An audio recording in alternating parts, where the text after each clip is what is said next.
Yes, these are your papa's roses, said Miguel, smiling at her. Alfonso had dug circles of earth around each plant, casitas, little houses that made moats for deep watering, just like he had done in Aguas Calientes. But how? Esperanza remembered the rose garden as a blackened graveyard. After the fire, my father and I dug down to the roots. Many were still healthy.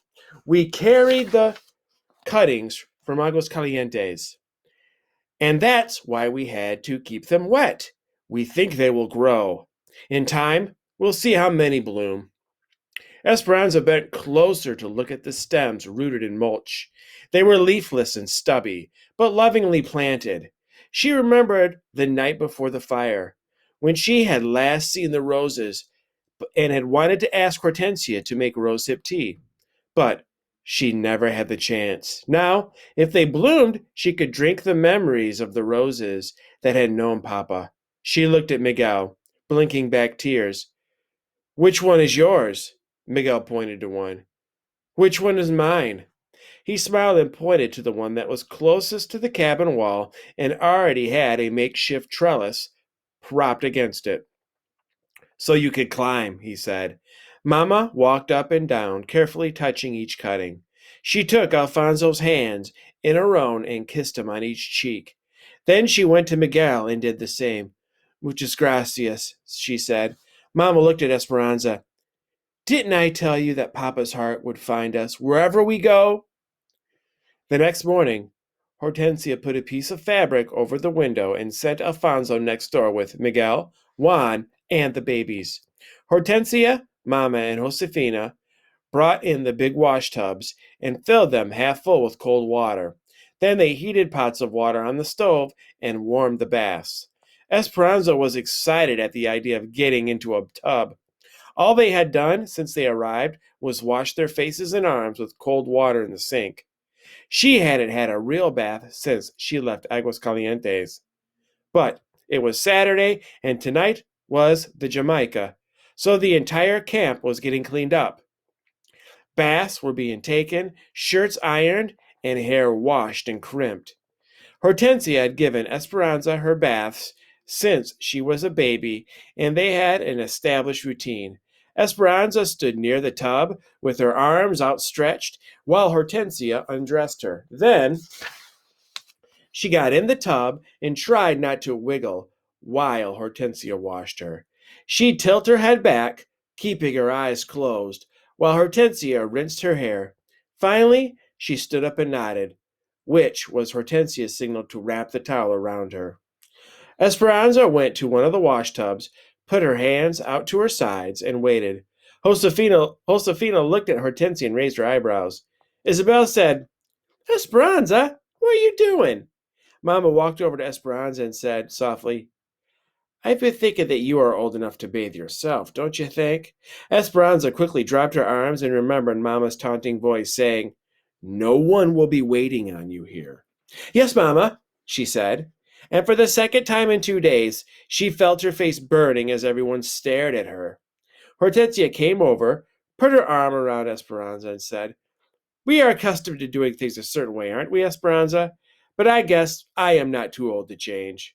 We will help each other. I will unbutton the buttons you cannot reach, and you will help Isabel, yes? Josefina, we need more hot water in these tubs. And Dale, hurry. As Hortensia helped her with her blouse, Esperanza whispered, Thank you. Isabel and Esperanza went first, bathing in the tubs, then bending their heads over to wash their hair. Mama and Josefina poured cups of water over them to rinse off the soap.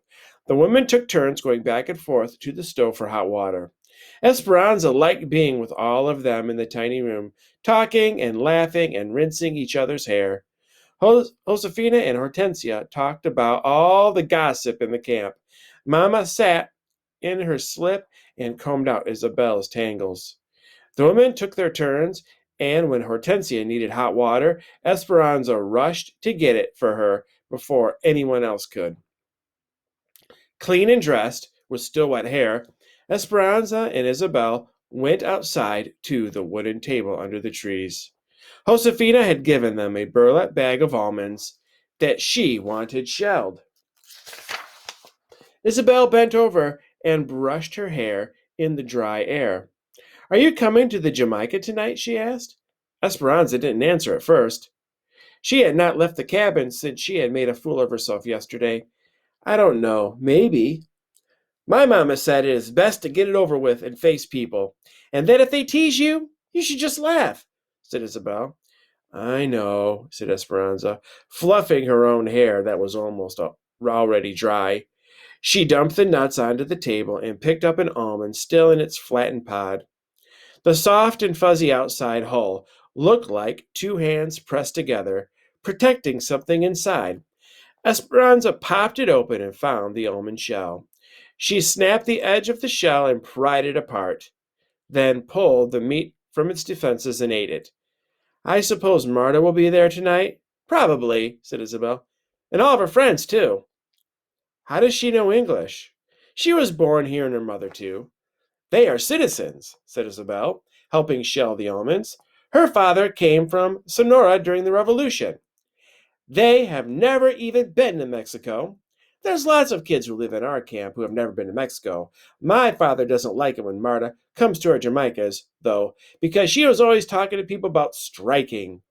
There was almost a strike during almonds, but not enough people agreed to stop working.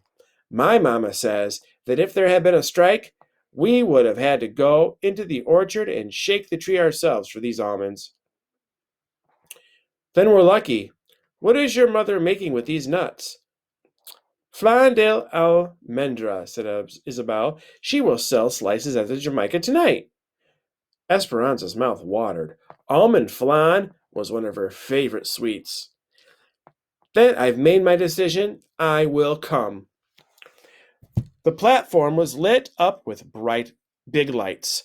Men from the camp, in starched and pressed shirts and cowboy hats, sat in chairs, tuning their guitars and violins. Long rows of tables were covered in bright tablecloths, where women sold tamales, desserts, and the specialty, agua de Jamaica, hibiscus flower water punch made with the red Mexican Jamaica bloom. There was bingo on wooden tables and a long line of chairs circling the dance area for those who wanted to watch. That's where Mama and Hortensia sat, talking to other women. Esperanza stayed close to them, watching the growing crowd. Where do all the people come from? She asked. The other night, she had heard Juan say that about 200 people lived in their camp, but there were many more than that now. The fiestas are popular. People come from other camps, said Josefina, and from Bakersfield, too. When the music started, everyone crowded around the platform, clapping and singing. People started dancing in the area around the stage. Children ran around everywhere, chasing and hiding. Men held young boys on their shoulders, and women swaddled their infants, all of them swaying to the sounds of the small band. After a while, Esperanza left Mama and the others and wandered through the noisy crowd, thinking how strange it was that she could be in the middle of so many people and still feel so alone. She saw a group of girls who seemed about her age, but they were huddled together. More than anything, she wished Marisol were here. Isabel found her and pulled on her hand. Esperanza, come and see. Esperanza let herself be led through the crowd. Someone from town had brought a litter of kittens. A group of girls were crowded next to the cardboard box, cooing and cradling them. It was clear that Isabel desperately wanted one. Esperanza whispered to her, I will go ask your mother. She wove back through the crowd to find Josefina. And when she agreed, Esperanza practically ran back to the spot to tell Isabel. But when she got there, a bigger crowd had gathered and something else was going on. Marta and some of her friends stood in the bed of a truck that was parked nearby, each of them holding up one of the tiny kittens. This is what we are, she yelled, small, meek animals. And that is how they treat us because we don't speak up. If we don't ask for what is rightfully ours, we will never get it. Is this how we want to live?